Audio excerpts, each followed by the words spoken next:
Alright guys, so apparently I screwed something up hooking up this wideband. Still trying to figure out what's going on, but I got a hold of AEM and they gave me some ideas on how to check it. So what's going on is, like, right here it's functioning properly. Starts at stoichiometric, and then it creeps up to full lean after a while, which is correct. Sitting in, yeah, so it's at full lean. So sitting in fresh air, it should read full lean, right? The problem is when I start the car, it does the same thing. It goes full lean. So my first idea, well, not really mine, but the first idea that was given to me was that, there was a exhaust leak. So I checked for leaks, and I even taped up the slip joint from the collector to the front, or that first section, that section right there. So I put some tape on the joint. See if I can get my flash on here. Yeah, so I put some tape on that joint to try and seal that up. But it's still doing the same thing. So it didn't really make a difference there. That's the section that's got my wideband welded into it. So next is to check the sensor. So we're gonna pull the sensor, and we're gonna check it in fresh air, and then we're gonna soak a rag in some brake clean and make sure it's working properly. And after that, I'm gonna undo the wiring. If it reads fine that way, then I need to figure out what's going on. It's getting fresh air somehow in the exhaust. So if it doesn't function properly, then I'm going to undo my wiring, and I'm going to run it straight to the battery and test it again. If it still doesn't function properly, then I need a new O2 sensor. If it does function properly, then my wiring's jacked up and I need to redo my wiring.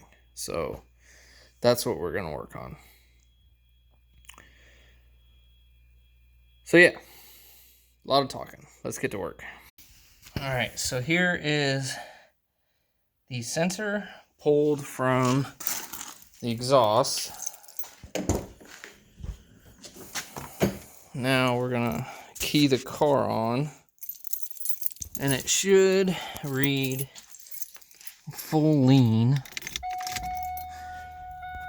with the car on.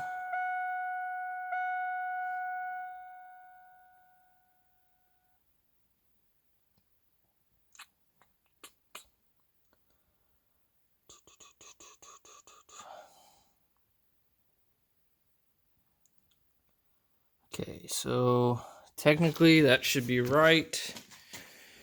So now we're going to take some brake cleaner, spray it on a rag, and cover the sensor. We'll just use this guy right here. So we're going to take this towel, soak it.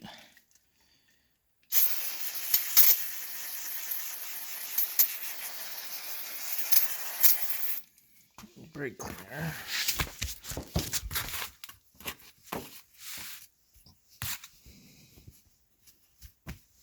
Now the gauge should read full rich. is not moving.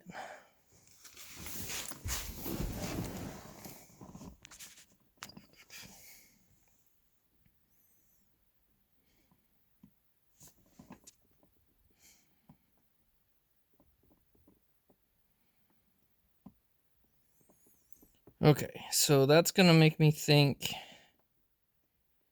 it's my wiring. So I'm going to go get some fresh wire in the morning, and we're going to try running this straight to the battery, and we'll do the same test and go from there. So I will see you guys in the morning. Okay, so I've got the wideband hooked up directly to power and ground, which means it should be on right now. So we're on and we're full lean, which should be correct because it's in open air. So it's right here. So now I'm gonna take my rag that's already pretty well soaked in brake cleaner, and I'm gonna soak it some more. So I'm gonna get this guy.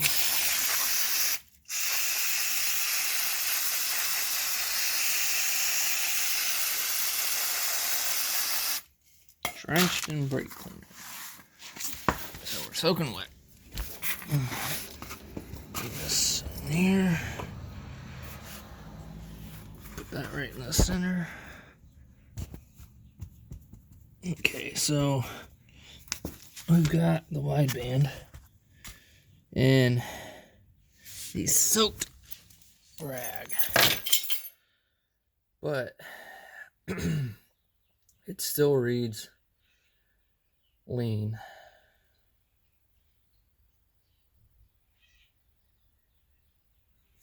And again, all we've got hooked up is power and ground straight to the battery, and I even disconnected my analog output just to make sure that wasn't screwing anything up.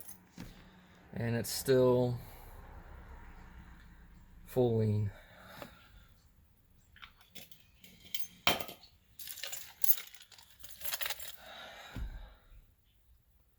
Yeah.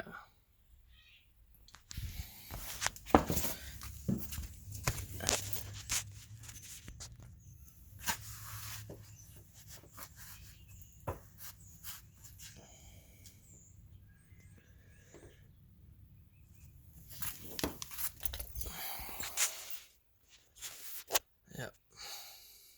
Full lean.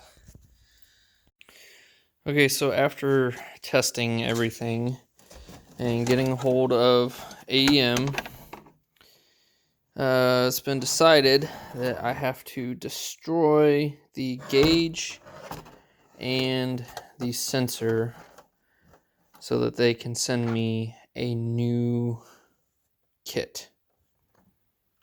So yeah, I get to destroy this brand new AEM wideband.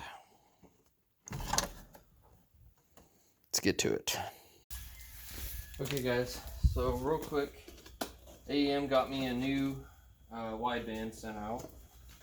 So we're gonna go through what it takes to test this, and we're gonna make sure this one's good before I go rewiring everything. So take the gauge.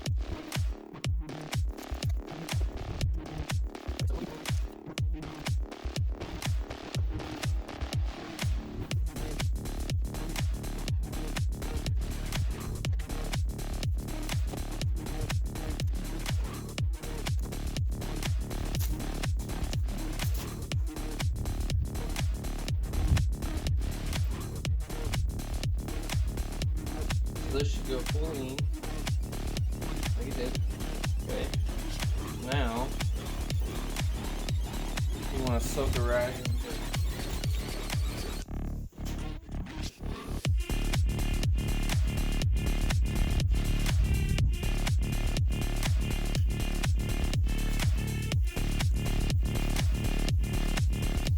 So got some brake cleaner and a rag. We're just gonna soak this puppy.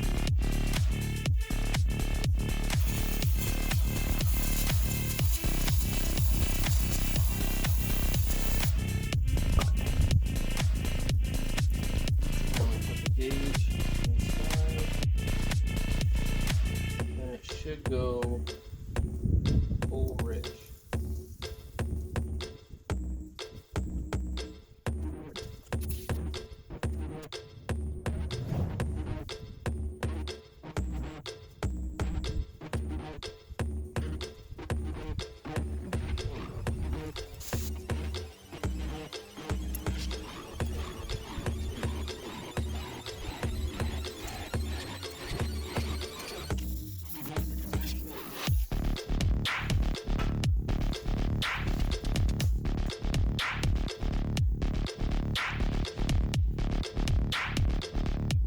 There we go.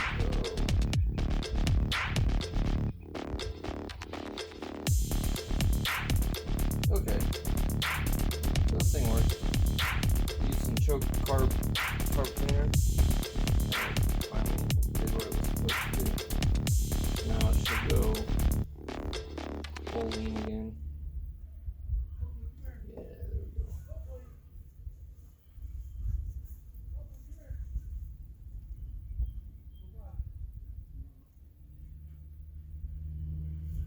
Nice. Okay. So that'll work. So our sensor's good. That's good. Okay, so now that can go into the exhaust. And then we can leave this set up the way it is and test it to make sure it's functioning like properly on the car. And then we'll go from there.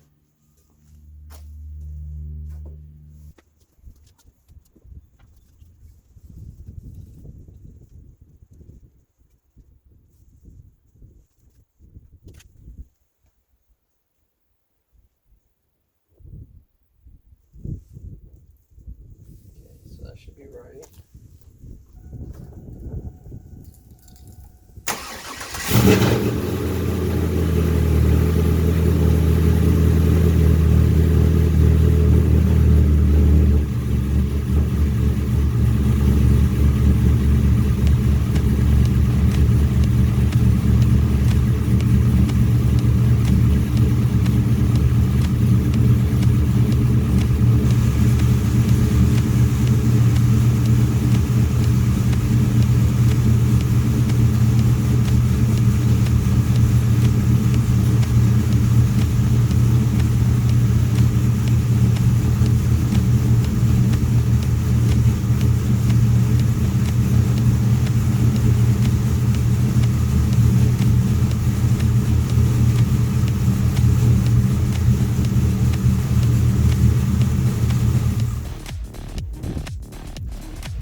All right, so we went ahead and tested everything, right? And I just put it all back together. So we've got our HP tuners hooked in, and we've got the ProLink plugged in on the side there. And then we were able to go ahead and use this ADA circuit. Ended up working fine. The only thing I really changed wiring wise was the ground here that I plugged into. Instead of tying the AEM and the ProLink together and running it to the ground, I ran two separate grounds. So the ProLink has its own ground and the AEM has its own ground. So that's the only thing I changed on the wiring side of it.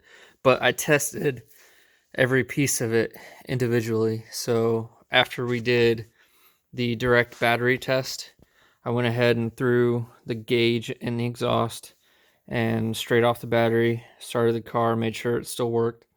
Then I brought the ground over, tested that, made sure I had a good ground. And then I brought the power wire over and hooked it into there and made sure it still worked that way.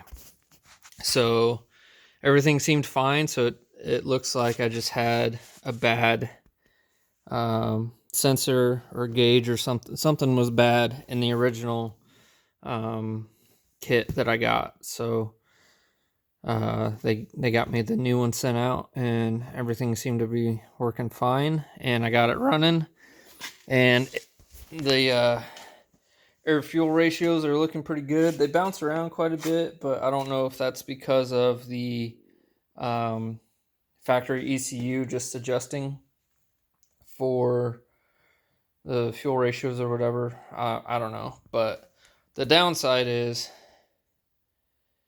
I forgot to lock in my T-top when I went for a drive. So I had it unlocked and we went driving and it just went whoop out of the car. So I got a new one ordered. Should be here soon. But yeah, that was a bummer for, you know, happy birthday to me or whatever. But we'll get that taken care of. It'll be all right. I will survive. But other than that, I mean, the car's doing great. So we're pretty much done now. I'll have another video coming on working on the brakes. And I guess the next thing to do is to swap out the rear diff cover, get some fresh diff fluid in there, and get a nice upgraded diff cover. And then the electric cutout for the exhaust. I took the cutout block off, and it sounds nasty, and I love it.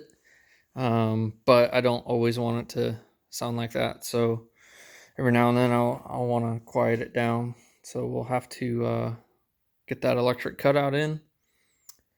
And as far as the switch goes, I'm gonna work on where'd it go? I went to the junkyard and I picked up a door lock switch. So it's just an extra door lock switch off of a 4th gen Camaro. And I was hoping that it would just fit right into it, but it's got a different setup. So I've got this dead switch here. It would be the second gear start switch for like an automatic or something, I think. But I want to fit that into there. So I've got, you know, ground and two switch wires. So, you know, lock it for quiet, unlock it for loud, the loud switch. So what I'm going to work on is I'm going to take this out. I'm going to model that, and then I'm going to model this, and I think I'm going to try and make like an adapter block, and we'll use the new SLA 3D printer that I picked up over Christmas, and we'll make us an adapter for this so that we can use this for our exhaust. So that'll be fun. So that'll be another project I'll get working on here pretty soon. But yeah, so as of right now, I think that's gonna do it. Car's running great, like I said. It's pretty fun. Air fuel ratio gauge is looking good. Now I just gotta work on filling up these two puppies. So we'll get to that eventually. But for now, I think that's gonna do it. Just remember, if you could like and subscribe, if you're watching this on Facebook, just switch over to YouTube and just subscribe to the YouTube channel, like the video, comment some ways I could make videos more entertaining or more fun for you guys. Hopefully soon we'll get some racing content out. We've got some races coming up. I'm scheduled for one in May, so I'm really looking forward to that one. That's going to be at the National Corvette Museum, so we'll probably do a walk around of the Corvette Museum with the family and everything. But yeah, so again, thanks for watching, and we'll see you guys next time.